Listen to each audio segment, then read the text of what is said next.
ఆహాహాహా! ఆహాహాహా! ఏం దృశ్యం, ఏం దృశ్యం. చక్కా ఇదేదో స్వర్గలోకం లాగానే ఉంది. ఆహాహా! ఆ పచ్చదనం, ఆ తెలుపు కొంగలు, ఆహాహా! బొమ్మ భలే మెచ్చారు. ఆహాహా! అసల ఎంత అదృష్టం ఉండాలి ఇలాంటి పంట ఇంత పొలం ఇట్ట పచ్చదనంతో, ఈ తెల్ల కొంగలతో చూస్తే ఎవరికైనా మనసు ఆహా! మ్యాగ్నెట్ లాగా లాగేస్తుంది ఇక్కడ ఉండిపోవాలని. ఆహాహా! ఆహా! ఎంత ఆ పక్షులు కూస్తా ఉంటే ఎంత చాలా ఆనందంగానే ఉంది మాకు. మా మనసుకి నచ్చినట్టు మా జీవితం అంతా కంప్యూటర్లతోనూ ఫోన్లతో గడిపేసి ఇవాళ ఈ రోజున చక్కగా మా శనివారం ఇవాళ మేము ఎంజాయ్ చేస్తున్నాం. అది ఈ ప్రశాంతమైన వాతావరణంలో ఆ తెల్ల కొంగలు ఇప్పుడే అరటి తోటలో పచ్చదనంతో చక్కగా ఆహాహా! ఒక కొంగ అయితే ఎగిరిపోయింది.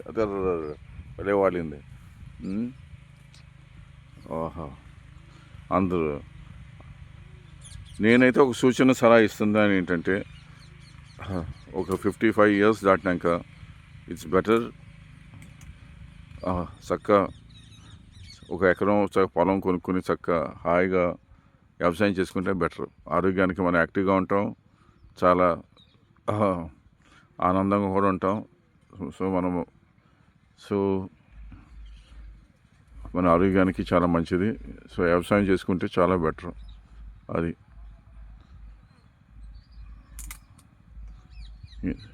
ఇట్లాంటి వాతావరణం మనకి సిటీలో దొరకదు. అంత బిల్డింగ్స్, ఏసీ రూమ్లో స్వచ్ఛమైన గాలి దొరకదు. ఆహాహా! చూసారా కొంగలు ఎలా నడుస్తున్నాయో ఈ పచ్చదనంలో.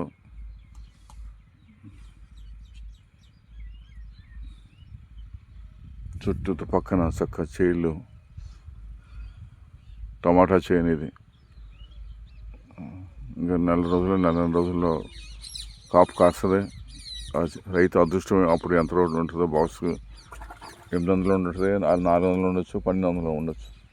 అది చెప్పలేం, రైతు అదృష్టం. రైతు ఎప్పుడు కృషి చేస్తూనే ఉంటాడు. వాడి జీవితం ఆ భూ మాతకి అంకితం అయిపోయింది. భూమికి అంకితం అయిపోయింది. అంకితం అంకితం భూమికి అంకితం. పవన్ కొంచెం అటు నుంచో అయ్యా, కొంచెం. అంకితం అంకితం భూమాతకి అంకితం. రైతు జీవితం భూమాతకి అంకితం. ఎప్పుడూ అట్లా కష్టపడతానే ఉంటాడు.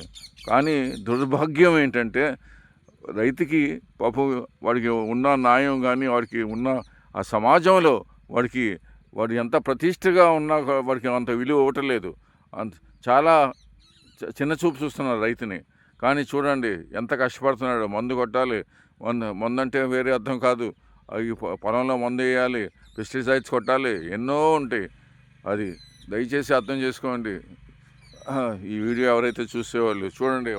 ఒక అతను అసలు ఆ బెడ్ మీద ఆ మిషను 40,000 అవుతుంది. చూస్తున్న బెడ్ ఎలా క్లీన్ చేస్తున్నాడు. టమాటా తోటలో అది. సో నిరంతరం కష్టపడతానే ఉంటాడు రైతు. కానీ ఆ ఫలితం తగ్గటం లేదు రైతుకి. అది వాడి దురదృష్టం ఏంటంటే రైతుకి ఆ ఫలితం తగ్గటం లేదు. కష్టపడుతున్నాడు కానీ ఆ కష్టానికి దానికి విలువ సరిగా వాడికి రావట్లేదు. ఇది పరిస్థితి రైతన్నంత. ఆహాహా! కొంగలు ఆహాహా! ఆనందం, బాగా ఆనందంగా పరిస్తుంది మమ్మల్ని.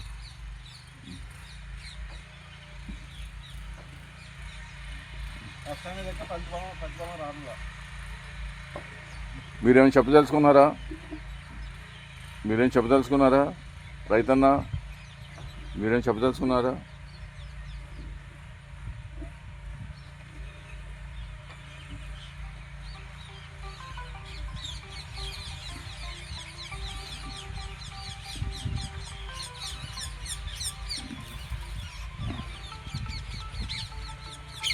ప్రతి వ్యక్తికి జనాలు ఎంత వాళ్ళు ఆలోచనలు మా అమ్మాయి ఏసీ కార్లో తిరగాలి, బిఎండబ్ల్యూలో తిరగాలి, బెంజ్ కార్లో తిరగాలి అని కోరుకుంటారు. కానీ ఎవరన్నా ఏ పిల్లనైనా తన కూతుర్ని రైతుకి ఇచ్చేవాడు ఎవరైనా ఉన్నాడు ఈ రోజుల్లో?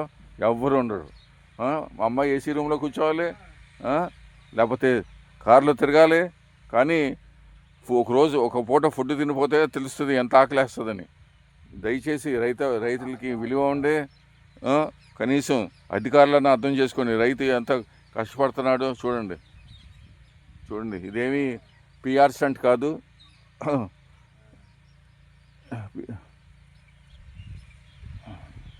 నిజం జీవితం ఇది.